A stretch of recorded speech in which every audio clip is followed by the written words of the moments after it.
உங்கள் தங்க நகையை அதிக விலைக்கு விற்கவும் மற்றும் அடகில் இருக்கும் தங்க நகையை மீட்டெடுத்து அதிக விலைக்கு விற்கவும் உடனே அணுகவும் பிரைம் கோல்டு ஹப் 9840551787.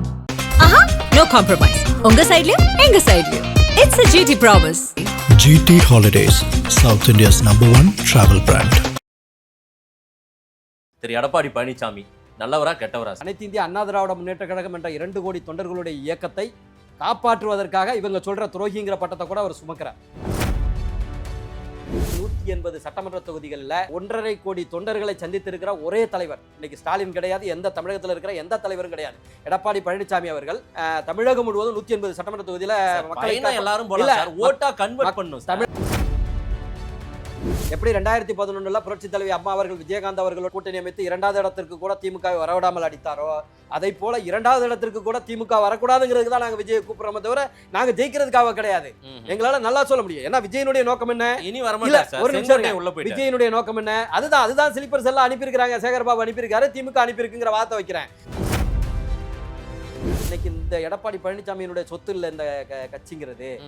இந்த எதிர்த்தாப்புல இருக்கிற அந்த கூட்டத்தில இருந்து கூட நாளைக்கு ஒருத்தன் வரலாம். ஏன்னா இது ஜனநாயக இயக்கம். இது திமுக போல தாத்தா அப்பா பேரன் அதுக்கு அடுத்த இன்பநிதி வெயிட்டிங்ல இருக்காருன்னு சொல்றாங்க. அப்படிப்பட்ட இது வந்து நவீன கால மக்கள் ஓட்டு போட்டு எம்எல்ஏ ஆனவர் தான் உதயநிதி.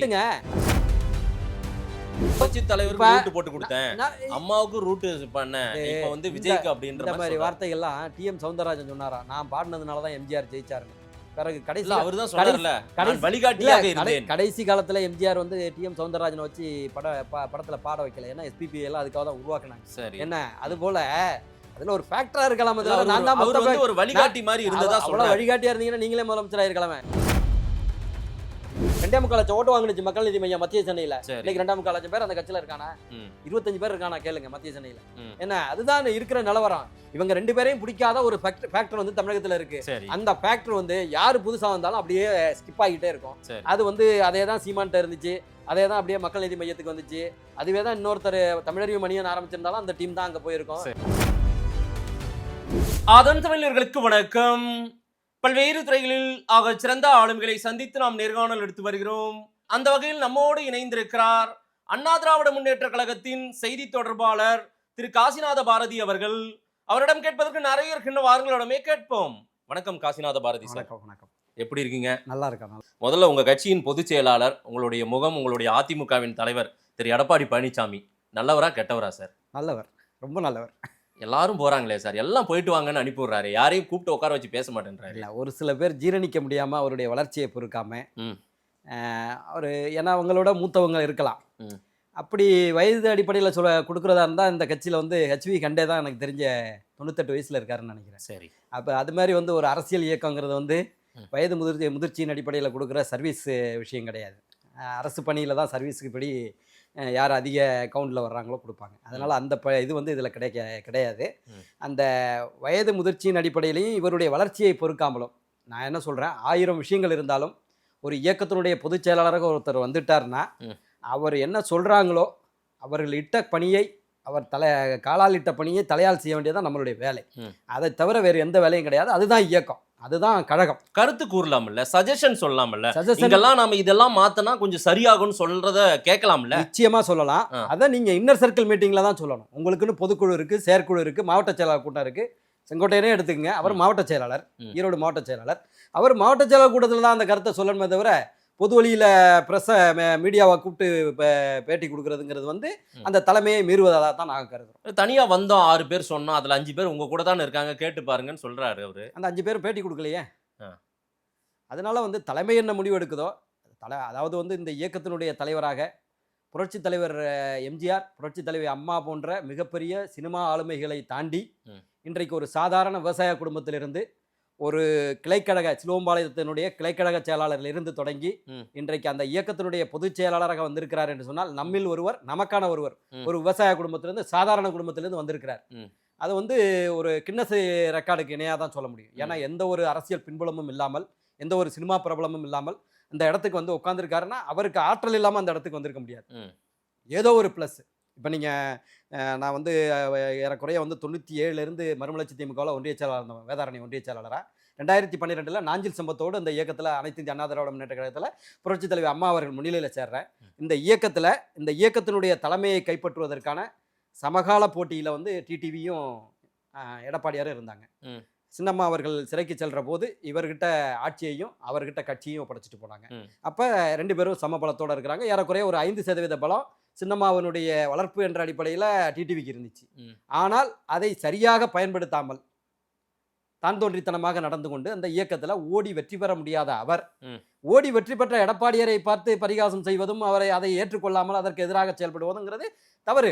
துரோகின்றாங்க இன்னைக்கு எடப்பாடியை எல்லோருமே துரோகின்றாங்க. அதாவது அரசியல்ல துரோகம் என்பதுதான் ராஜதந்திரம், ரெண்டுக்கும் வித்தியாசம் எதுவும் கிடையாது. தெரியுமா உங்களுக்கு? துரோகம்ங்கிறது நம்பினவங்கள ஏமாத்திட்டாரு. யாரை ஏமாத்திட்டாரு? அனைத்து இந்திய அண்ணா திராவிட முன்னேற்ற கழகம் என்ற 2 கோடி தொண்டர்களுடைய இயக்கத்தை காப்பாற்றுவதற்காக இவங்க சொல்ற துரோகிங்கிற பட்டத்தை கூட அவர் சுமக்கிறார். அப்படிதான் எடுத்துக்கொள்ள முடியும். அதுதான் நான் கேட்கிறேன். சம தளத்துல 2 பேரும் இருந்தீங்க. சர்வைவல் இஸ் த ஃபிட்டஸ்ட்ங்கிற டார்வின் தியரி படி அவர் இந்த இயக்கத்தை கைப்பற்றி இருக்கிறார். உங்கள்கிட்ட இருந்த கட்சி உங்கள்கிட்ட இருந்த வெற்றி இல்லையே. எங்க இல்ல கட்சி சரிவை நோக்கி இல்ல. அதுதான் கட்சி இடத்துலதான் தவறான ஒரு வாதம் வைக்கப்படுகிறது. ஏறக்குறைய சமதளத்துலதான் 2 பேரும் இருந்தாங்க. இவர்கிட்ட இருந்த கட்சி அவர் கைப்பற்றி இருக்கார். ஆட்சியை மிகச்சிறப்பாக 4.5 ஆண்டுகள் நடத்தியதோடு இவர்கிட்ட இருந்த கட்சியையும் கைப்பற்றி இருக்கிறாருன்னா அவருக்கு திறமை இருந்ததால பண்ண முடியும்.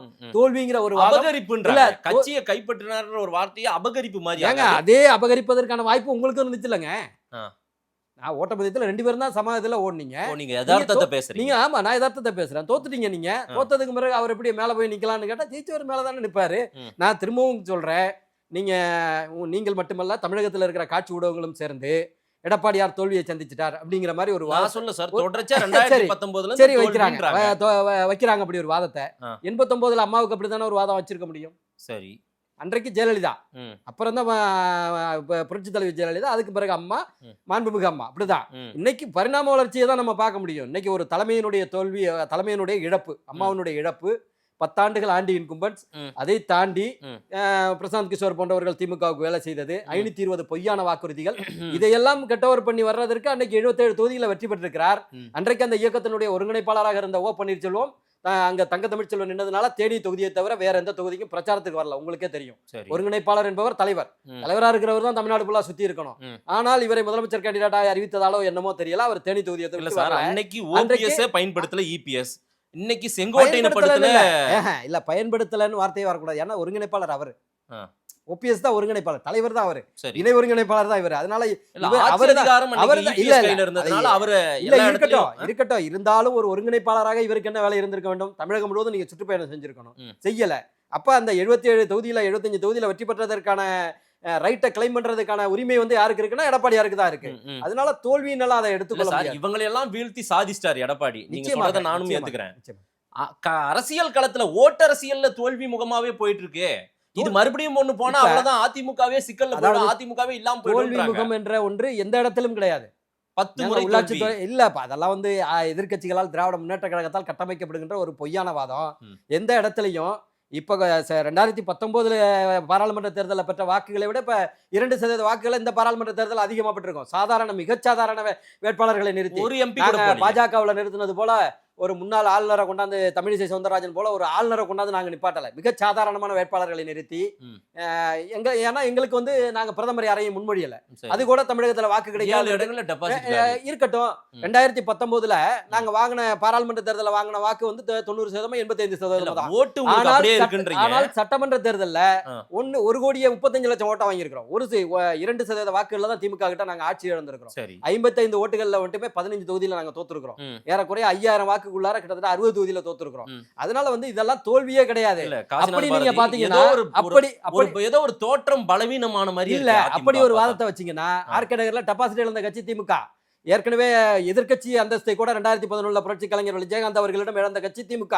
தொடர்ந்து 2 முறை வெற்றி பெற்ற தொடர்ந்து கன்சிக்யூட்டிவ் பீரியட்ல வந்ததே கிடையாது. அப்ப அப்படி ஒரு வாதத்தை வைக்க முடியுமா? அதனால அவங்களே ஆளுங்கட்சியா வந்திருக்கிறாங்க. நாங்க எங்களுக்கு அந்த மாதிரி இதெல்லாம் கிடையாது. இன்றைக்கும் கூட தமிழகத்துல மிகப்பெரிய அரசியல் கட்சிங்கிறது அனைத்து இந்திய அண்ணா திராவிட முன்னேற்ற கழகம். இந்திய அளவுல 7வது பெரிய கட்சி. தனித்தே நின்று 214 தொகுதியிலே தனித்தே நின்ற கட்சி 2016. இன்னைக்கு திமுகவை வீழ்த்தும் வல்லமை உங்ககிட்ட இருக்கா? நிச்சயமா இருக்கா. நிச்சயமா இருக்கா? இல்ல இது இந்த கூட்டணி இல்ல, இது இல்லங்கிறதும் கூட திராவிட முன்னேற்ற கழகத்தால் கட்டமைக்கப்படுகின்ற ஒரு மாயை தானே தவிர, நான் திரும்பவும் சொல்றேன், இன்னைக்கு சமகால அரசியல்ல ஏறக்குறைய 180 சட்டமன்ற தொகுதிகளில் 1.5 கோடி தொண்டர்களை சந்தித்திருக்கிற ஒரே தலைவர் இன்னைக்கு ஸ்டாலின் கிடையாது, எந்த தமிழகத்தில் இருக்கிற எந்த தலைவரும் கிடையாது. எடப்பாடி பழனிசாமி அவர்கள் தமிழகம் முழுவதும் 180 சட்டமன்ற தொகுதியில எல்லாரும் போல ஓட்டா கன்வெர்ட் பண்ணும். தமிழகத்தை காப்போம் மக்களை மீட்போம்ங்கிற அடிப்படையில் அவர் இன்னைக்கு இது பண்ணிக்கிட்டு இருக்காரு. நான் எதை சொல்ல வர்றேன்னா, ஒரு தொகுதி என்று எடுத்துக்கொண்டீங்கன்னா அவர் எடப்பாடியார் வருகின்ற பிரச்சாரத்துல 3 செக்மெண்ட் பண்றாங்க. ஒரு செக்மெண்ட்டுக்கு ஏறக்குறைய 10 to 15,000 பேரை சந்திக்கிறார். அப்ப ஒரு சட்டமன்ற தொகுதியில மட்டும் 3 செக்மெண்ட் வச்சிங்கன்னா கூட 3 10 30 35 45,000 பேரை சந்திக்கிறார். இன்னொரு 5,000 பேர் இருந்தா அந்த தொகுதி வெற்றி பெறும். எவ்வளவு ஓட்டு? ஒரு தொகுதிக்கு 45,000 ஓட்டு இல்ல, 45,000 பேர் வர்றாங்கன்னா ஒரு குடும்பத்துல 5 பேர் இருக்காங்கன்னா 5 பேரும் வர்றது கிடையாது. அதுல பாதி பேர் தான் வருவாங்க. உங்களுக்கு உங்களுடைய கால்குலேஷனுக்கு நான் விடுறேன். ஒரு குடும்பத்துல இருக்கிற 5 பேர் 6 பேர் இருக்காங்கன்னா 6 பேர் வர மாட்டாங்க. அதுல ஒரு 2 பேர் தான் வருவாங்க. அப்ப 45,000 எடுத்தீங்கன்னா பார்த்தே நீங்க ஓட்டு உங்களுக்கு தான் வந்துரும். இல்ல, நான் என்னுடைய வாதம் தவறுனா நீங்க சொல்லுங்க. இதை விட விஜய்க்கு அதிகமா கூடுது. அவருக்கு திரைப்பிரபலம், அடுத்து வந்து நிரூபிக்கப்படாத ஓட்டு. எங்களை பொறுத்த வரைக்கும் நாங்க திரைப்பிரபலம் கிடையாது. எடப்பாடியார் ஒரு சாதாரண விவசாய குடும்பத்திலிருந்து வந்தவர், நம்மில் ஒருவர், நமக்கான ஒருவருங்கிற அடிப்படையில் அவரை சந்திக்க வருகிறார்கள் என்று சொன்னால் அவங்க வந்து அரசியல் மயப்படுத்தப்பட்ட தொண்டர்கள். சரி, விஜய்க்கு வருகின்றது போல நான் அவங்களை விமர்சனம் பண்ண விரும்பல. ஆனால் கூட்டணி வருவாங்களா? இல்ல, கூட்டணிக்கு வரலாம். மேபி செங்கோட்டையும் போயிட்டாரு, அதனால வர மாட்டாங்க. அதுதான் அந்த சொல்லியதான் அவர் ஒப்புதல் வாங்கிட்டு தான் போய் சேர்ந்த இடத்துல தான் ஏடிஎம்கேவோட அலைன்ஸ் வைக்கிற மாதிரி இருந்தா நான் வரல. அந்த இடத்துல தான் திமுகவினுடைய ஸ்லீப்பர் செல்லாக செங்கோட்டையன் என்ற வாதத்தை நான் தொடர்ந்து வைத்துக் கொண்டு வருகிறேன். என்ன காரணம்னு சொன்னீங்கன்னா, அதாவது வந்து அந்த பாஜக அண்ட் அதிமுக கூட்டணி அமைந்த போதே ஏறக்குறைய 22, இதுல ஒரு 18, 34, 40% வாக்குகள் வந்துருச்சு. இன்னும் 1-2% வாக்குகள் தான் வருது. இந்த கூட்டணிக்கு விஜயும் வந்துட்டாருன்னு சொன்னா தமிழகத்துல நீங்க சொன்ன 22 பாராளுமன்ற தேர்தலில் வந்ததை சொல்றேன். 22% வாக்கு எங்களுடைய வாக்கு, அவங்க 18. எப்படி சார் இது? ஏன் 88 லட்சம் வாக்கு வாங்கியிருக்கிறோம்? பாராளுமன்ற தேர்தலில் வந்த வாக்க தான் நான் சொல்றேன். கணக்கு பண்ணாவே இது போதும். நான் அதான் இல்ல நான் சொல்றேன், நான் என்னுடைய கால்குலேஷன் சொல்றேன். 21% வாக்கு அது ஏடிஎம்கேக்கு, 18% பாஜக கூட்டணி. அப்ப இந்த ரெண்டையும் சேர்த்தீங்கனாலே 39% வந்துருது. அப்ப இன்னொரு 2% வாக்குகள் வந்தாலே வெற்றி பெறுகின்ற அளவிற்கு நாங்கள் இருக்கிறோம். அதுல இன்றைக்கு இல்ல என்ன கணக்குல பார்லிமெண்ட் கணக்கு கொண்டு வந்து நீங்க சட்டமன்ற இல்ல அதுதான் சட்டமன்றத்துல இன்னும் கூட வாங்குவோம். ஏன்னா நாங்க வேட்பாளரை தேர்ந்தெடுத்து நிப்பாட்ட போறோம், முன்னாள் அமைச்சரை நிப்பாட்ட போறோம். அங்க சாதாரண வேட்பாளர் நிப்பாட்டணும். நான் அது கூட தான் வரும்னு சொல்றேன். அடுத்ததாக அன்றைக்கு இருந்த டிடிவி தினகரனுடைய பலம் இன்னைக்கு கிடையாது. இன்னைக்கு எல்லாமே ஏடிஎம்கேல வந்து ஐக்கியமாயிட்டாங்க. உங்களுக்கு நல்லா தெரியும். இந்த கூட்டணியில் தமிழகத்தில் மாற்றி அமைக்கப்பட வேண்டிய ஆட்சியாக, மக்கள் விரோத ஆட்சியாக இருக்கிற திமுகவை மாற்றி அமைக்கணும்னு தமிழகத்து மக்கள் நினைக்கிறாங்க. அப்படிப்பட்ட சூழ்நிலையில தமிழக வெற்றி கழகமும் அனைத்து இந்த அண்ணா திராவிட முன்னேற்ற கழக கூட்டணிக்கு வந்துச்சுன்னா 234 220 தொகுதிகள் வெற்றி பெறுகின்ற அளவிற்கு வந்துடும். இந்த கூட்டணி அமைஞ்சிடக்கூடாதுங்கிறதுக்காக திமுகவினுடைய பிளான் படியே 2 காரணம் சொல்றேன். ஒன்று, சேர்ந்த அன்னைக்கு வந்து சேகர்பாபு அவர்களை ஆழ்வார்பேட்டையில் இருக்கிற இவருடைய வீட்டில் பி.கே. சேகர்பாபு அவர்களை இவர் சந்திக்கிறார், செங்கோட்டையன் அவர்கள் சந்திக்கிறார். அதே போல ராஜினாமா கடிதத்தை சபாநாயகர் அறையில கொடுத்து விட்டு அங்க வந்து 3/4 மணி நேரம், நீங்களே புதிய தலைமுறையில நானே நியூஸை பார்த்தேன், 3/4 மணி நேரம் வந்து செங்கோட்டையன் அவர்களோடு சேகர்பாபு பேச்சுவார்த்தை நடத்தினாருன்னு. அப்ப இருக்க பார்த்தாருன்னு ஒரு காரணம் வைக்கலாம். இன்னொரு காரணம், எப்படியாவது நீங்க விஜய் கிட்ட போயிடுங்க, எக்காரணம் கொண்டு அதிமுக கூட்டணி அமைஞ்சிராத அளவுக்கு பார்த்துக் கொள்ளுங்கள் என்பதுதான் பேசி இருக்க முடியும். நான் என்ன சொல்றேன், அன்னைக்கு காலையில சேகர்பாபு பார்த்தது உண்மையான நோக்கமாக இருந்தால் கையோடய வாங்கணும்னு அழைச்சிட்டு போயிருக்கலாம். நான் என்ன இருங்க நான் சொல்லிடுறேன். 22 + 18 கிட்டத்தட்ட எவ்வளவு சொன்னீங்க? 40 சொல்லிட்டீங்களா? 40% ஓட்டே இருக்கு. 19 40 சொல்லிட்டீங்க சார். அவ்வளவு பலமா இருக்குது. அப்புறம் ஏன் சார் விஜய் எதிர்பார்க்கறீங்க நீங்க? இல்ல அதுதான் நான் சொல்ல வந்தேன். அதுதான் நான் ஏற்கனவே சொல்ல வந்தது. 1.5 கோடி தொண்டர்களை சந்திச்சிருக்கிறாரு. அத்தனை தொண்டர்களும் வந்து அங்க இவர் போன களத்துக்கு வந்திருக்க மாட்டாங்க. வீட்டுல கொஞ்சம் பேர் இருந்திருப்பாங்க, பெண்கள் இருந்திருப்பாங்க. அப்ப மொத்த வாக்குகளையும் சேர்க்கின்ற போது நாங்கள் தனித்தே வெற்றி பெறுகின்ற இடத்துல ஏற்கனவே இருக்கிறோம்.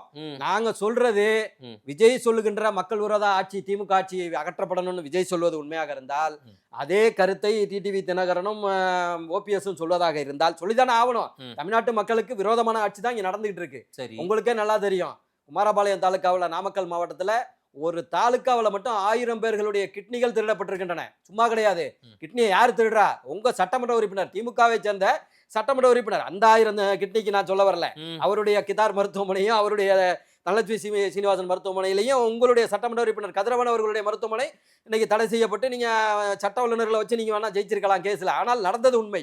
அப்ப சட்டம் இயற்றுகின்ற இடத்துல இருக்கிற உங்க கட்சியை சேர்ந்த சட்டமன்ற உறுப்பினரை, 3 லட்சம் மக்களுடைய பிரதிநிதி, அப்ப அவர் வந்து முதலமைச்சராகவோ சட்டம் இயற்றுகிற இடத்துல அவன் என்ன எழுதுவாரு? ஆளு இழிச்சவன் யாராவது மாட்டினார்னா அவர்கிட்ட எல்லாத்தையும் பிடுங்குங்க, கிட்னி சட்னி எல்லாத்தையும் சேர்த்து பிடுங்குங்கன்னு தானே எழுதுவாரு. அவர் என்ன சட்டத்தை ஏற்ற போறாரு? நான் கேட்கிறேன்.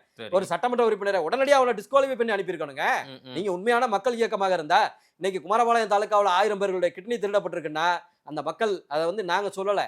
தமிழக சுகாதாரத்துறையினுடைய இணை இயக்குனர் வினித் ஐஏஎஸ் வந்து ரிப்போர்ட் கொடுத்திருக்காரு. உங்களுடைய அறிவு இல்ல அரசுல இவ்வளவு பிரச்சனை இவ்வளவு அலிகேஷன் திமுக மேல வைக்கிறீங்கல்ல, அப்படின்னா நேரடியா நீங்க மட்டுமே எதிர்கொள்ளுங்க. எதுக்காக விஜய்க்காக இன்னைக்கும் காத்திருக்கிற மாதிரி ஒரு தோற்றத்தை நீங்க பேசுறீங்க? நீங்க பேசுறது ஏதோ விஜய்க்காக என்ன இல்ல இல்ல நாங்க திரும்ப பேசுவது விஜய் சொல்றாரு, என்ன சொல்றாரு, மக்கள் விரோத திமுக ஆட்சி சார். அவங்க திமுகவை வீழ்த்துறாங்க. போட்டியே திமுக vs தாவேகான்றார் சார்.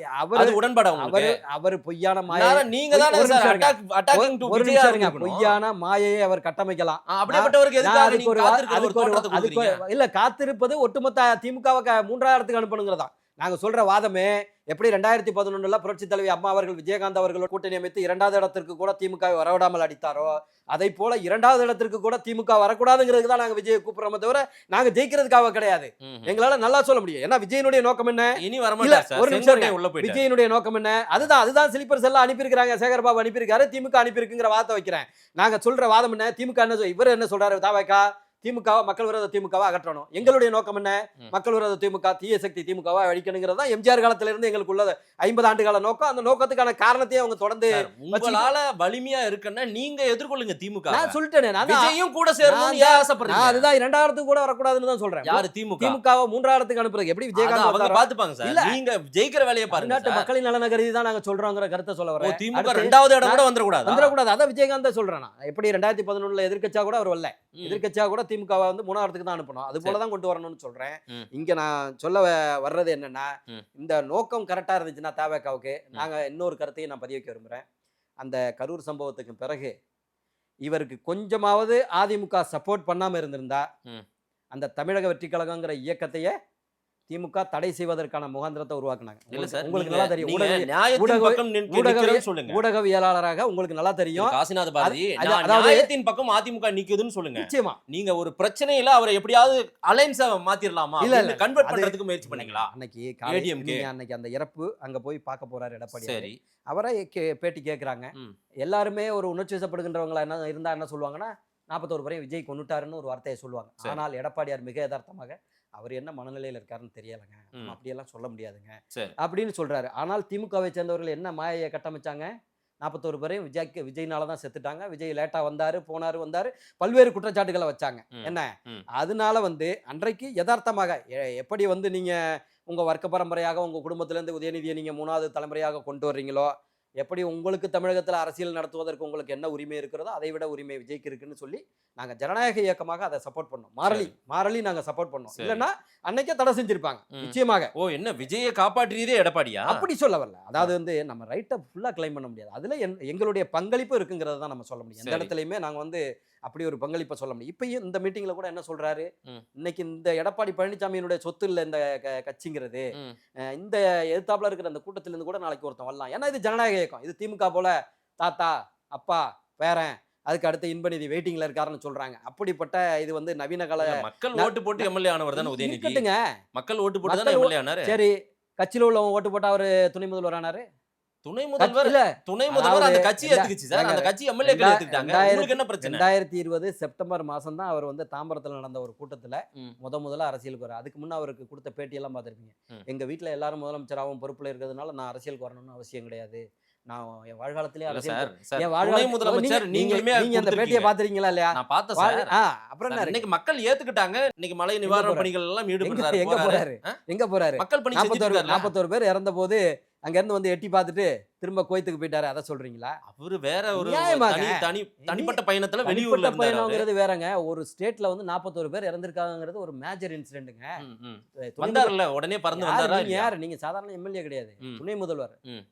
செயலாக்கத்துறையினுடைய அமலாக்க பிரிவினுடைய திட்ட செயலாக்கத்துறை வந்து இம்ப்ளிமெண்டேஷன் டிபார்ட்மெண்ட்ல நீங்க இருக்கிறீங்க. நீங்க அங்க களத்துல இருக்கிறணும் இல்லைங்க. அதனால வந்து அவர் தன்னுடைய கடமையை அவர் செய்ய தவறுகிறார். சரி, என்ன அந்த இடத்துல நாங்க வந்து விஜயை நாங்க ஃபுல்லா காப்பாற்றணும்னு சொல்ல வரல. நாங்க ஜனநாயக ரீதியாக அவரை ஆதரிச்சோம். மாரலி நாங்க அவரை சப்போர்ட் பண்ணோம். அதனால இன்னைக்கு நாங்க சொல்றது, நீங்கள் இந்த கூட்டணிக்கு வந்தால் ஃபுல் ஸ்விங்ல 234 220 சட்டமன்ற தொகுதிகள் ஜெயிக்கும். திமுக என்ற தீய சக்தி வரலன்னா நாங்க ஆளுங்கட்சியா தான் ஆக போறோம். அதுல ஒன்றும் இது கிடையாது. ஏங்க 1.5 கோடிக்கு வேற சந்திச்சிருக்கிறோம். சரி. மொத்த தொண்டரையும் நாங்க போய் பார்த்தல. அதுல ஒரு சம் ஃபிராக்ஷன் வரலன்னு நான் சொல்றேன். ஏன்னா வராம தான் இருக்க முடியும். ஒரு குடும்பத்துல 5 பேர் இருக்காங்க, 5 பேர் மீட்டிங் கிளம்பி வர மாட்டாங்க. ஏதாவது ரொம்ப தீவிரமா இருக்கிற குடும்பத்துல இருந்து தான் வருவாங்க. அப்ப இன்னும் நாங்க எங்களால் சந்திக்க முடியாத மக்கள்ங்கிறது 1 கோடி பேர் இருக்கா. 2 கோடி ஓட்டுகள் விழுந்தாலே நாங்க ஆட்டோமேட்டிக்கா ஆளுங்கட்சியா வர்றோம்னு சொல்றோம். நேத்துக்கு செங்கோட்டையன் ஒரு பேட்டியில சொல்றாரு, எடப்பாடி இந்த மாதிரி அலிகேஷன்லாம் உங்க மேல குற்றச்சாட்டு வைக்கிறாரு, அதற்கெல்லாம் பதில் கேட்டா அவர் தலைவரே இல்ல, அவர் ஒரு தலைவருக்கு வேணா நம்ம பதில் சொல்லுவேன், அவர் அந்த தலைவர் மெட்டீரியல் கிடையாது அப்படின்றாரு திரு செங்கோட்டையன். பூனை கண்ணை மூடிக்கிட்டு உலகம் இருண்டுட்டுன்னு நினைக்கும்ல, அதை மாதிரி 2800 பொதுக்குழு உறுப்பினர்கள் வானகரத்தில் நடந்த பொதுக்குழு கூட்டத்தில் 5 பேரை தவிர ஓபிஎஸ் பின்னால வந்தாங்களே ஒரு 5 பேர், மனோஜ் பாண்டிய, அந்த நீதிபதி எம்எல்ஏ மாணிக்க, ஒரு 4-5 பேர், சேசிடி பிரபாகர், இவங்களை தவிர பாக்கி 2798 பேரும் சப்போர்ட் பண்ணி வந்திருக்கிறவர் தான். அவர் ஒன்றும் தானா தன்னிச்சையாக அறிவிச்சுக்கல, அவர் ஒன்றும் அவுரங்கசீப்பு கிடையாது. ரைட்டுங்களா? இது வந்து ஒரு மூத்த அரசியல்வாதி அவருக்கு தெரியலைன்னா அதுக்கு நான் பொறுப்பாக முடியாது. அவரை விமர்சனம் பண்ணுகின்ற அளவுக்கு என்னுடைய வயசும் போதாது என்ன. அதனால வந்து அவர் கண்ணை மூடிக்கிட்டு அவர் சொல்றாரு, ஒரு பெரிய கூட்டணி விஜய் தலைமையில நான் உருவாக்க போறேன்றார் செங்கோட்டையன். அவ்வளவு உருவாக்குறா இருந்தா அவரே முதலமைச்சர் ஆயிருக்கலாமே. இப்ப ஏதோ வாய்ப்புகள்லாம் வந்துச்சு. உங்களுக்கு அவருக்கு அந்த வாய்ப்புகள்லாம் வந்துச்சு. நான் என்ன சொல்றேன், என்னுடைய அரசியல் அனுபவத்திற்கு நானே இந்த இயக்கத்தில் இருக்கின்ற தலைவர் என்ன முடிவு எடுக்கிறாரோ அதான் முடிவு, அதான் இறுதியான முடிவு. இல்ல அவர் ஒரு சீனியர் தான, மதிக்கணும்ல நீங்க. அதுதான் நான் கேக்குறேன். அப்படி எம்ஜிஆர் காலத்து அதான் நான் கேக்குறேன். அப்படி சீனியர்னு நீங்க இது பண்றதா இருந்தா நீங்க உள்கட்சி மீட்டிங்ல தான் பேசணும். நீங்க போய் பொது வெளியில பேசுறதுங்கிறது அந்த தலைமையை டீக்ரேட் பண்றது. அப்படி வயதின் அடிப்படையில் கொடுக்கறதா இருந்தா ஹச்வி கண்டே தான் இதுல வந்து பொதுச்செயலாளர். இன்னைக்கு அவர் டிவி கேவல உட்கார்ந்து அவர் பேசுறத வைத்து பார்க்கும்போது, டிடிவி வெளியே இருந்து பேசுறத வைத்து பார்க்கும்போது, ஓபிஎஸ் 15ஆம் தேதி ஏதோ ஒரு அதிரடி முடிவு எடுக்க போறாராம். அந்த முடிவு இதெல்லாம் பார்க்கும்போது இவங்க எல்லாருமே டிஎம்கேவை வீழ்த்தணும்ன்ற எண்ணம் கூட கிடையாது, எடப்பாடியை வீழ்த்தணும்னு நிக்கிறாங்க. அப்ப இவங்க யாருக்காக செயல்படுறாங்க? இல்ல சார், தமிழகத்துல எடப்பாடி எங்களுக்கு எல்லாம் துரோகம் பண்ணிட்டாரு, எங்களை எல்லாம் கட்சி விட்டு தூக்கிட்டாரு, எங்களை எல்லாம் கட்சி விட்டு விலகிட்டாரு, அதனால நாங்க எடப்பாடிக்கு யாருன்னு பாடம் புகட்ட போறோம். அவரை விளக்குற இடத்துக்கு நீங்க வந்திருந்திருக்கலாமே, நீங்க தலைவரா வந்திருக்கலாமே. வாய்ப்புகளை நழுவ விட்டது யாரு? வாய்ப்புகளை நழுவ விட்டவன் ஜெயிச்சவனை தப்பு சொல்றதுங்கிறது வந்து இயலாதவன் வந்து இவங்க எல்லாம் பாருங்க சார், ஒரு தொகுதிக்கு 2000-5000 ஓட்டை உடைச்சு விடுவாங்க. இருக்கட்டும். நான் திரும்ப நீங்க எல்லாருமே என்ன சொல்றீங்களா, ஊடகவியலாளர்கள் தென் மாவட்டத்துல பாதிக்கணும். நானும் அதே சமுதாயத்தை சேர்ந்தவன் தான், தென் மாவட்டத்தை சேர்ந்தவன் தான், நான் நாகப்பட்டினம் மாவட்டத்தை சேர்ந்தவன் தான். ஆனால் இயக்கம் பெரிதா சாதி பெருசான்னு கேட்டிங்கன்னா எங்களுக்கெல்லாம் இயக்கம் தான் பெருசு. ஏன்னா தமிழகத்தில் இருக்கிற லட்சக்கணக்கான விளிம்பு நிலை மக்களினுடைய வாழ்வில் ஒளியேற்றின தாலிக்கு தங்கத்திலேருந்து ஆரம்பித்து இப்போ வந்த 7.5% இடஒதுக்கீடு, அந்த மருத்துவங்கிற படிப்பை கனவு கூட காண முடியாத குடும்பத்தை சேர்ந்த ஏழை விவசாய அரசு பள்ளி மாணவர்களுக்கு வித்தவுட் ஃபீஸு, கட்டணம் இல்லாமல் படிப்பதற்கான 7.5% இடஒதுக்கீடை கொண்டு வந்த எடப்பாடியார். எப்படி நீங்க வந்து ஆளுநரை சொல்றீங்களோ, அன்னைக்கும் ஆளுநர் பர்மிஷன் கொடுக்கல. ஆனால் சிறப்பு சட்டத்தின் மூலமாக ஜிஓ வெளியிட்டு அதை வந்து சட்டமாக்கி கொண்டு வந்து இன்னைக்கு 6344 பேர், சென்ற வாரம் கூட படிச்சிருப்பீங்க, பரோட்டா மாஸ்டருடைய பையனுக்கு மருத்துவ சீட்டு கிடைச்சதுன்னு. எப்படி ஒரு அற்புதமான திட்டத்தை கொண்டு வந்த எடப்பாடியார் எங்க வாழ்க்கையில எந்த ஒரு நல்லதையும், அந்த 1000 ரூபாய் தொகையை தவிர, அந்த 1000 ரூபாயும் உங்களுக்கு நல்லா தெரியும், ஷெட்யூல் காஸ்ட் மக்களுக்கான, எஸ்சி எஸ்டி மக்களுக்கான, பட்டியலின மக்களுக்காக வந்த தொகை 2500 கோடி ரூபாயை மடைமாற்றம் செய்து விட்டார்கள் என்று எஸ்சி எஸ்டி கமிஷன் இவர்களுக்கு நோட்டீஸ் கொடுத்திருக்கு தமிழக அரசுக்கு. தெரியுமா உங்களுக்கு? 2500 கோடி ரூபாய் அதெல்லாம் கொண்டாடுவதாக இவங்க ப்ரொஜெக்ட் பண்றாங்க. அதாவது வந்து அந்த 2500 கோடி ரூபாங்கிறது யாருக்கான பணம்? லட்சக்கணக்கான தாழ்த்தப்பட்ட மாணவர்கள் கல்வி பயிலுவதற்கான தொகையை மடைமாற்றம் செய்து நீங்கள் மக்களை ஏமாற்றி கொண்டிருக்கிறீர்கள். அதுக்கெல்லாம் ரிப்போர்ட் சப்மிட் பண்ணிட்டாங்க. அப்படி எதுவும் நாங்க அதை இது பண்ணல. அதெல்லாம் கிடையாது. நோட்டீஸ் கொடுத்திருக்கு, அது கேஸ் போடிட்டு இருக்கு. அதெல்லாம் பொய்யா சொல்றாங்க. இன்றைக்கு தமிழகத்துல இருக்கின்ற மணல் மாஃபியா, இந்த கற்பழிப்பு வழக்கிலேருந்து ஆரம்பிச்சு 8 வயது குழந்தையிலிருந்து 80 வயது பெண்கள் வரை இன்றைக்கு வந்து பாதுகாப்பு இல்லாத சூழல். இந்த கோயம்புத்தூர் மாணவி, முதுகலை மாணவி கற்பழிக்கப்பட்டதுலேருந்து இங்கே அண்ணா யூனிவர்சிட்டி ஞானசேகரன் வழக்கிலேருந்து ஆரம்பிச்சு தமிழகத்தில் ஒரு சட்டம் ஒழுங்கு என்ற ஒன்று இருக்கிறதா? இங்க திருவண்ணாமலையில கேள்விப்பட்டிருப்பீங்க, தாயார் முன்னாலே மகளை யாரு, காவல்துறையை சேர்ந்தவர்களே, கிரகம்பாக்கத்துல அக்கா, அது குண்டாஸ் போடுறதுங்கிறது வேறங்க. உங்க பயம் இல்லைங்கிறது தான். எப்படி சிறுசேரியில ஒரு ஐடி பார்க்ல ஒரு கற்பழிப்பு நடந்துச்சா, ஆந்திராவில தூக்கிட்டு வந்து அவங்கள என்கவுண்டர் போட்டாங்க அம்மா. அப்படி சட்டம் ஒழுங்கு வந்து இரும்புக்காரம் கொண்டு அடக்குனீங்கன்னா அது நடக்காம இருக்கும். நீங்க அவங்கள மயிலிறகால் வருடி கொடுத்துட்டு இருந்தீங்கன்னா, ஞானசேகரன் வழக்குல என்ன நடந்துச்சு? அந்த குற்றவாளியை காப்பாற்றுவதற்காக சிட்டி கமிஷனர் அருணே டைரக்டா வந்து பேட்டி கொடுக்குறாரு. ஒருத்தர் தான், யார் அந்த சார்னு ஒரு போராட்டத்தை அதிமுக முன்னெடுத்தது, அவங்கள அந்த அக்யூஸ்டா காப்பாத்துறதுக்காக ஒருத்தர் தான். அது உங்க வேலையாங்க? நீங்க சிட்டி கமிஷனரா இருக்கலாம் நீங்க சொல்றீங்க. ஆமா, நான் என்ன சொல்றேன், எதிரிகள் கூடிட்டாங்களே அதிகமா, எடப்பாடியை வீழ்த்துறதுக்கு எதிரிகள் 4 பேர் கூடுறதுனால ஒண்ணும் கிடையாதுங்க. 10க்கு பக்கத்துல 0 தான் 10 தாங்க. அதுல ஒண்ணும் பிரச்சனை கிடையாதுங்க. பிஜேபி உங்களுக்கு பலமா? நிச்சயமாக பலமா தான் இருக்கிறாங்க. பலமா? இன்னைக்கு அதாவது வந்து நீங்க ஒரு 10 ஆண்டுகளுக்கு பிஜேபில ஒரு கூட்டம் எடப்பாடியை விமர்சிக்கிறாங்க தெரியுமா? அதை சொல்லட்டும், சோஷியல் செய்யட்டும். மீடியாவுல ஆனா ஓட்டுகளை மாத்தி போட மாட்டாங்க. அதாவது 10 ஆண்டுகளுக்கு முன்பு இருந்த பாஜக கிடையாது. ரோட்டு ஓரத்துல போறவங்க எல்லாம் கூப்பிடுவாங்க, கூட்டம் காட்டணும் வந்து ஓரமா நில்லுங்கன்னு. இன்னைக்கு அவங்கள்ட்ட ஒரு பெரிய ஸ்ட்ரெங்த் வந்துருச்சு. சரி. 18% வாக்க பாராளுமன்ற தேர்தலில் வாங்கியிருக்கிறாங்க. அதை அவங்க வந்து பெரிய கேண்டிடேட்டை நிறுத்தினாங்க, ஆளுநரை ராஜினாமா பண்ண வச்சுட்டு கொண்டாந்து நிப்பாட்டினாங்க. அது மாதிரி பெரிய பெரிய கேண்டிடேட்ஸை நிப்பாட்டினாங்க, முன்னாள் அமைச்சர்களை நிப்பாட்டினாங்க. அது வேற வாதமாக இருக்கலாம். இன்னைக்கு பாஜகவும் ஒரு மிகப்பெரிய சக்தியாக இங்க தமிழகத்துல வளர்ந்துருக்கு. என்ன அதுக்கெல்லாம் ஒன்றும் செய்ய முடியாது. நாங்க திராவிட இயக்கம்னு சொல்லிக்கிற நீங்க, நான் ஒரே ஒரு கேள்வி தான் கேட்கிறேன். ஊழலுடைய ஊற்றுக்கண் கருணாநிதினு அம்மா சொல்லுவாங்க.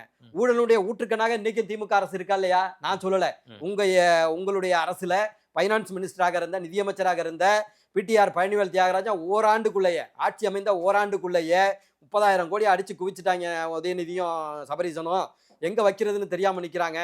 என்கிட்ட கேட்குறாங்க. ஏன்னா இவர் வந்து இன்டர்நேஷனல் இதில் வந்து ஃபினான்ஸ் இதில் டிபார்ட்மெண்ட் இருந்ததுனால என்கிட்ட கேட்குறாங்கன்னு சொல்லி உங்களுடைய அமைச்சர் தான் சொன்னார். நான் சொல்லலை, காசிநாத பாரதி சொல்லலை, மாதேஷ் சொல்லலை. அவர் சொல்றாரு.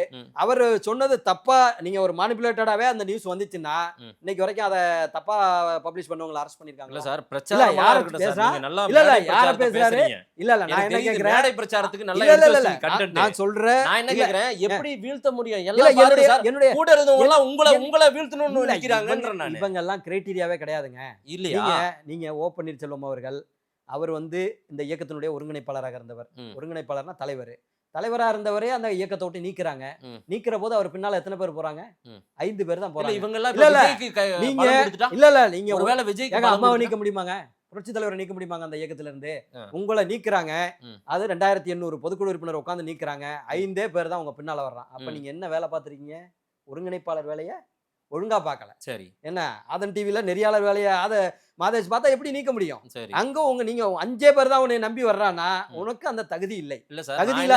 நான் என்ன சொல்றேன், நீங்க ஒரு இல்ல நீங்க சம போட்டியாளரா இருந்தா அங்க வந்து ஒரு அடிதடியா இருக்கணும்லங்க. இங்க ஒரு 1000 பேர், அங்க ஒரு அதுதான். நீங்க சமபலத்தோட இருக்கீங்களா? சமபலத்தோட நீங்க திமுகவை வீழ்த்தும் பலம் உங்ககிட்ட இருக்கா? முழு பலத்தோட இருக்கிறோம். நான் சொல்றேன் இன்னொரு ஏடிஎம்கே பிஜேபி தமிழ் மாநில காங்கிரஸ் தான் பலமா? இன்னொரு இல்ல வருவாங்க. அது இன்னும் 3-4 மாதங்கள் இருக்கு. இப்பதான் பீகார் தேர்தலை முடிச்சிருக்காங்க. எல்லா இடத்துலையும் நீங்க சொல்லுவீங்க கூட இருக்கிறவங்களை அழிக்கிற ஆக்டோபஸ் பாஜகன்னு. இப்போ வந்து நிதிஷ்குமாரை முதலமைச்சராக்கி இவங்களை விட கூட ஓட்டு இது வச்சிருக்காங்க. 89 சட்டமன்ற உறுப்பினர் வச்சிருந்தா கூட கூட்டணியை வந்து முழுமையாக தூக்கி பிடிக்கிறவங்க நாங்க தான் அடிப்படையில் அங்கேயும் பண்ணிருக்காங்க. இங்கேயும் நிச்சயமாக நடக்கும். என்ன அதனால வந்து பிஜேபியில ஒரு கூட்டம் எடப்பாடியை முதல்வர் வேட்பாளர்னு சொல்றதுக்கும் விருப்பம் இல்லாம இருக்குது. அதே போல விமர்சனங்களையும் அட்டாக்கிங் சோசியல் மீடியாவுல எடப்பாடி அட்டாக் அதிகமா பண்றாங்க பிஜேபியில ஒரு கூட்டம் தெரியுமா? அதெல்லாம் வந்து கட்சி நடத்துறவங்களுக்கு, கூட்டணியில இருக்கிறவங்களுக்கு அதெல்லாம் நம்ம வந்து ஒவ்வொரு இதுலயுமே அது மாதிரி ஒரு பிராக்ஷன் இருந்துகிட்டு தான் இருப்பாங்க. கம்யூனிஸ்ட் இயக்கத்துல கூட இன்னைக்கும் திமுக விமர்சனம் பண்றவங்க இருக்கிறாங்க. பல்வேறு குடுக்கல் வாங்கலுக்காக அவங்க கூட்டணியை விட்டு வெளில வராம இருந்தாலும் இவ்வளவு நடக்குது. அந்த விசைத்தறி தொழிலாளர்கள், அந்த வினித் ரிப்போர்ட்டுக்கு வந்து நான் மறந்துட்டேன். வினித் இதுல சொல்றதே, நாங்க வந்து விசைத்தறி தொழிலாளராக இருந்தோம், 3 முறை கரண்ட் கட்டணத்தை ஏத்திட்டாங்க, மின்சார கட்டணத்தை. அந்த தொழிலை விட்டுட்டோம், எங்களுக்கு பிழைப்புக்கு வழி இல்லாம எங்க கிட்னியை வித்தோம். நீங்க தயவு செய்து 5 லட்ச ரூபா தர்றேன்னு அழைச்சிட்டு போனாங்க கிட்னி இது பண்றதுக்கு. 1 லட்சம் தான் கொடுத்துருக்காங்க, பாக்கி 4 லட்சத்தை வாங்கி கொடுங்கன்னு சொன்னாங்கன்னு சொல்றாங்க. போனாலும் போட்டும் காசை கொடுங்கன்னு சொல்லி சொல்றாங்கன்னா, அப்ப தமிழகத்துல வறிய நிலை யாரால், அரசால் வலிந்து உருவாக்கப்பட்டிருக்கிறது. இன்னமும் ஊழலினுடைய ஒரு உச்சபட்சத்துல, நான் பிடிஆர் பழனிவேல் தியாகராஜன் சொன்னது போல, உங்களுடைய அரசுல உங்களுடைய விஜிலன்ஸ் டிபார்ட்மெண்ட், ஊழல் ஒழிப்பு பிரிவு, உங்க மேயரனுடைய கணவரை கைது செய்து 200 கோடி ரூபாய் வரி ஏய்ப்பு செய்திருக்கிறார் என்று சொல்லி அதனுடைய உச்சபட்ச இதா உங்களுடைய மேயர், மதுரை மேயர் இந்திராணி, அவரை வந்து மேயரை விட்டு நீக்கிறீங்க. இப்படி ஊழலுடைய ஊற்றுக்கண்ணாக இருக்கிறது. போதை பழக்கத்தினுடைய காடாக இன்றைக்கு தமிழகம் மாறி இருக்கிறது. போதை பழக்கம்னா இது ஏதோ இங்க ஒரு தமிழ்நாட்டுக்குள்ள மட்டும் நினைக்காதீங்க. FBI சொல்லுது, பெடரல் பியூரோ ஆஃப் இன்வெஸ்டிகேஷன் வந்து சொல்லுது, இந்தியாவிலிருந்து மெத்தபெட்டமைன் கடத்தப்படுது அப்படின்னு சொல்றாங்க. டெல்லிக்கு வர்றாங்க, டெல்லியில இருந்து சென்னைன்னு கண்டுபிடிக்கிறாங்க. சென்னையில இருந்து திருவல்லிக்கணில இருக்கிற சகாரா கூரியர் நிறுவனம், யாரு, நம்ம சாச்சா தென்சென்னை தெற்கு மாவட்ட செயலாளர் சிற்றரசனுடைய சகாரா கூரியர் நிறுவனம் வரைக்கும் வந்து நிக்குது. மெத்தபெட்டமைன் எங்க இருந்து கடத்துறாங்கன்னு. அவன் ஏதோ சாதாரண ஆளு கிடையாது. அந்த ஜாபர் சாதிக் இல்ல, அந்த குற்றச்சாட்டு மக்கள் கிட்ட பிரச்சாரம் பண்ணுங்க. அவங்க பலமா இருக்காங்க, அலைன்ஸ்ல எல்லாம் பெரிய கூட்டமா இருக்காங்க. இந்த நீங்க சின்னதா தெரியுங்க. இல்ல, சின்னதா உங்களை போன்ற ஊடகங்களால் மாயை உருவாக்கப்படுகிறது. நான் திரும்ப இதுவே பலமா, நான் என்ன சொல்றேன், இதுவே பலமா வருங்க. என்ன மனுவா தான் இருக்கு. 2016ல மக்கள் நல கூட்டணின்னு ஒரு பிரம்மாண்ட கூட்டணி உண்டாடிச்சு. ஒவ்வொரு கட்சியுமே தனிச்சு நின்றுந்தாலே 3.5% வாக்குகள் வாங்கியிருப்பாங்க. விஜயகாந்த் தனி எதிர்க்கட்சி தலைவராக இருந்தவர், முத பீரியட்ல செக்மெண்ட்ல எதிர்க்கட்சி தலைவராக இருந்தவர். கம்யூனிஸ்டுகள், பாட்டாளி மக்கள் கட்சி, பாஜக அத்தனை கட்சிகளும் சேர்ந்து, பாஜக இருந்துச்சான்னு எனக்கு தெரியல, அத்தனை கட்சிகளும் சேர்ந்து ஒன்றாக நின்றார்கள். ஆனால் வெகுஜன மக்களுடைய விருப்பத்திற்கு எதிராக எந்த கூட்டணி அமைந்தாலும் மக்கள் மன்றத்தில் ஜெயிக்காது என்பதற்கு மொத்தமா சேர்ந்தே 3.5% வாக்குகள் தான் வாங்கினாங்க. நீங்க பழைய கதையை விட்டுருங்க சார், மக்கள் நல கூட்டணி எல்லாம் வேணாம். இன்னைக்கு அதிமுகவை விட பலமான கூட்டணி ஏதோ ஒன்று சொல்ல வருகின்ற என்னுடைய வாதம், மக்கள் வெகுஜன மக்களுடைய விருப்பத்திற்கு எதிராக அந்த கூட்டணி நீங்க கான்கிரீட்டா இருக்குன்னு சொல்றீங்க. சரி, ஆனால் மக்களுக்கு விரோதமா இருக்கு. இல்ல சார், திமுக ஒரு பெரிய கூட்டணி சார். திமுகவுக்கு எதிராக அதிமுக ஒரு வலுவான கூட்டணி அமைக்கணும். ஆமா தானே? இப்ப வரைக்கும் இல்ல, இன்னும் 2 மாசம் வெயிட் பண்ணுங்க சொல்றீங்க. இப்ப பாஜக அதை விட ஒரு பலமான கூட்டணி ஏதோ ஒண்ணு அமைய போது போல தெரியுது. இப்ப பாஜக வந்ததுக்கு பிறகு எங்களுடைய கூட்டணிங்கிறது வேற. இப்ப நீங்க பாராளுமன்ற தேர்தலே எடுத்துக்கிட்டு இருந்தீங்கன்னா, இந்த 2 பாஜகவும் அதிமுகவும் சேர்ந்திருந்தாலே பாதிக்கு பாதி தொகுதிகளை நாங்கள் பாராளுமன்ற தேர்தலில் வெற்றி பெற்றிருப்போம். உங்களுக்கே நல்லா தெரியும். அப்போ இப்போ வந்து மக்கள் விரோதம் ஒன்று சேர்ந்துருக்கு. அவங்க வந்து வேங்கவேல் பிரச்சனையிலிருந்து இங்கே கூலிக்கட்டு போராடினாங்களே ரிப்பன் பில்டிங் கிட்ட, அந்த மக்கள் வரைக்கும் விடுதலை சிறுத்தைகள் வந்து குரல் கொடுக்கலன்னு ஒரு பிரச்சனை இருக்கு. அடுத்ததாக நீங்க அடுத்த ஒரு விஷயத்த சொல்ல வர்றேன். விஜய் ஒரு பிரம்மாண்டமா தெரியல. விஜய் தலைமையில ஏதோ ஒரு அலைன்ஸ் ஒன்று பெருசா போல தெரியுது. விஜய் பிரம்மாண்டமாக கட்டமைக்கப்படுகின்றார். 3வது இடத்துல இருக்கவர் 3வதா தான் வர முடியும். நீங்க வந்து நான் வந்து கிராமப்புறத்துல பிறந்தவன், நீங்களும் இனிமே அப்படியே தான் இருப்பீங்க. ஒரு கிராமம்னு எடுத்துக்கிட்டீங்கன்னா 500 பேர் திமுக காரா இருப்பான், 500 பேர் அதிமுக காரா இருப்பான். அங்க ஃபீல்டு ஒர்க்கர் ஒருத்தர் இருக்காருன்னா ஒரு 50 ஓட்டு கூட வரும், 50 ஓட்டு கம்மியா வரும். இதுதான் இருக்கிற லாஜிக். இதுல இந்த சில்லறையா எந்த இடத்துக்கும் போகாம இருந்தாங்க பாருங்க, ஒரு 10 பேர் 5 பேர், இவங்க தான் விஜய் கிட்ட போவாங்க. இவங்கள தான் ஏற்கனவே ஏதோ பெருசா தெரியும், அது பெருமையா கட்டமைக்கப்படுகிறது. இவங்கள தான் ஏற்கனவே சீமான்ட்ட இருந்தாங்க, இவங்களே தான் 3வது இடத்துல இருக்கிறாருன்னு சொல்லி மக்கள் நீதி மையம் அவர் கமல்கிட்ட இருந்தாங்க. இவங்க வந்து இல்லன்னா இவங்க 2 பேர், இந்த 3 பேருமே இல்லைன்னா நோட்டா கிட்ட இருப்பாங்க. இந்த நோட்டாவுக்கு ஓட்டு போடுற குரூப் இது 3வது இடத்துல இல்ல 4வது இடத்துல ஏதோ ஒரு இடத்துல இருக்குன்னு வைங்களேன். இது மாயையாக கட்டமைக்கப்படுகிறது. ஏதோ செங்கோட்டையன் வந்து ஒரு அகில இந்திய தலைவர் போல அவர் கோபிச்செட்டிப்பாளையம் தொகுதியில ஒரு 10,000 வாக்குகளை வாங்குன்றவர். இன்றைக்கு தலைவர் ரூட் போட்டு கொடுத்தேன், அம்மாவுக்கு ரூட் பண்ணேன், இப்போ வந்து விஜய்க்கு அப்படின்ற மாதிரி வார்த்தைகள்லாம் டிஎம் சௌந்தரராஜன் சொன்னாரா, நான் பாடினதுனாலதான் எம்ஜிஆர் ஜெயிச்சாருன்னு. பிறகு கடைசி காலத்துல எம்ஜிஆர் வந்து டிஎம் சௌந்தரராஜனை வச்சு படத்துல பாட வைக்கல. ஏன்னா எஸ்பிபி எல்லாம் அதுக்காக தான் உருவாக்குனாங்க. என்ன அது போல அதுல ஒரு ஃபேக்டரா இருக்கலாம். ஒரு வழிகாட்டி மாதிரி இருந்ததா சொல்றேன். வழிகாட்டியா இருந்தீங்கன்னா நீங்களே முதலமைச்சரா இருக்கலாமே. பிரசாந்த் கிஷோர் கதையாயிடும். நான் தமிழ்நாட்டுல முதலமைச்சரை உருவாக்கினேன், அங்க முதலமைச்சரை உருவாக்கினேன், இங்க நீங்க என்னாச்சு? இப்ப 234 தொகுதியில இப்பயும் நான் விஜய்க்கு சொல்லுகின்ற வார்த்தை, உண்மையான அரசியல் உங்களுக்கு தெரியும், உங்களுக்கு தெரிந்தவர்கள் அட்வைஸ் செய்யறாங்கன்னா நீங்க வந்து கூட்டணிக்கு வரணும். இல்லைன்னா 234 தொகுதியிலையும் பிரசாந்த் கிஷோருக்கு என்ன நிலைமை ஏற்பட்டதோ அதுதான் தமிழகத்தில். விஜய் உட்பட விஜயகாந்தாவது ஒரு செல்வாக்கு உள்ளவரு, அவர் ஜெயிச்சாரு விருத்தாச்சலம் தொகுதியில.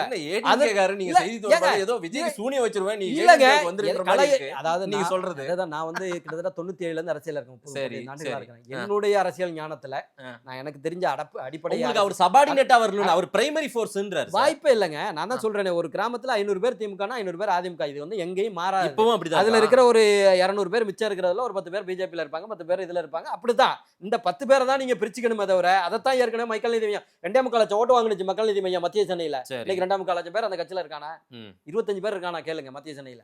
என்ன அதுதான் இருக்கிற நிலவரம். இவங்க 2 பேரையும் பிடிக்காத ஒரு ஃபேக்டர் வந்து தமிழகத்துல இருக்கு. அந்த ஃபேக்டர் வந்து யாரு புதுசா வந்தாலும் அப்படியே ஸ்கிப் ஆகிட்டே இருக்கும். அது வந்து அதே தான் சீமான்ட்ட இருந்துச்சு, அதே தான் அப்படியே மக்கள் நீதி மையத்துக்கு வந்துச்சு. அதுவே தான் இன்னொருத்தர் தமிழறிவு மணியன் ஆரம்பிச்சிருந்தாலும் அந்த டீம் தான் அங்க போயிருக்கும். என்ன அதனால வந்து இவ்வளவு பேசுறீங்களே, ஜெயிச்சிர முடியுமா சார்? நிச்சயமாக 2026ல எடப்பாடியார் ஆட்சி அமைப்பார். எப்படி புரட்சி தலைவி அம்மா அவர்கள் வந்து எம்ஜிஆரை தாண்டி ஒரு மிகப்பெரிய ஆளுமையாக உருவாகினாரோ அதே போல தாய் 8 அடி பாய்ந்தால் குட்டி 16 அடி பாயும் என்ற அடிப்படையில பெரிய அம்மாவாக எடப்பாடியார் 2026ல உருவாகுவாருங்கிற கருத்தை பதிய வைக்கிறேன் சார். அம்மாவா இல்ல, பெரிய அம்மாவா உருவாகுவாங்க. நீங்க சிலாயித்து பேசுங்க சார். சிலாயித்து பேசுறதுக்கு இல்லங்க, நான் கால்குலேஷன் அடிப்படையில சொல்றேன். 1.5 கோடி பேர் பார்த்திருக்காரு. புரட்சி தலைவர் எம்ஜிஆரோ அம்மையார் ஜெயலலிதாவோ இல்லதானே எடப்பாடி. அவங்க காலகட்டம் வேற. எடப்பாடி தன்னை புரட்சி தலைவர் எம்ஜிஆரோ ஜெயலலிதாவோ நினைச்சுக்கிறாரா? சொல்லலையே. நான் உங்கள ஒருத்தர் நாளைக்கு இங்க உள்ளவங்க ஒருத்தர் மேல வந்து உட்காரலாம்னு தான் சொல்றேன். இல்ல அவரு அப்படி நினைச்சுக்கிறாரு. அந்த இடம் நமக்கு கிடைச்சிருச்சு. எம்ஜிஆர் உட்கார்ந்த இடம், அம்மையார் ஜெயலலிதா உட்கார்ந்த இடம் எனக்கு கிடைச்சிருச்சு. அதனால நானும் எம்ஜிஆர் ஜெயலலிதா அப்படி நினைக்கிறேன். இந்த இடத்துல அப்படி சொல்லல. இது எடப்பாடியாருடைய சொத்து கிடையாது. உங்கள ஒருத்தர் கூட நாளைக்கு வந்து உட்காரலாம். இது ஒன்றும் ஸ்டாலின் குடும்பம் மாதிரி வர்க்க பரம்பரையாக வருவதற்கு கிடையாது. இது பரம்பரை அரங்காவலர் சொத்து கிடையாது அப்படின்னு அழகா தான் சொல்றாரு. மக்கள் இதை நம்புறாங்களான்னு பார்ப்போம். நிறைய விஷயங்கள் 26 நாங்க தான் வரப்போறோம். பிஜேபி ஏடிஎம்கே நீங்க கூட்டின அந்த கணக்கு தான் சார் நான் போய் கால்குலேட்டர்ல போடணும். 18 22 கிட்டத்தட்ட 39 40 வந்துருச்சுங்க இப்பவே. நாங்க வெற்றி பெற்று விட்டுவோம் அப்படின்ற இல்ல மாதிரி நீங்க 1.5 சொல்றீங்க. கோடி தொண்டர்களை சந்திச்ச தலைவர் தமிழகத்துல யாரும் இல்லையே. வெற்றி பெற போகிறீங்களான்னு பார்ப்போம். வர்ற நாட்கள்லையும் நிறைய பேசுவோம். செங்கோட்டையன் எல்லாம் ஒன்றும் கிடையாது அப்படின்றது உங்களுடைய பார்வையா இருக்கு. மக்கள் என்ன சொல்றான்னு பார்க்கலாம். நேரில் வந்து நேரம் கொடுத்து பேசியமைக்கு நன்றி காசிநாத பாரதி சார். நன்றி.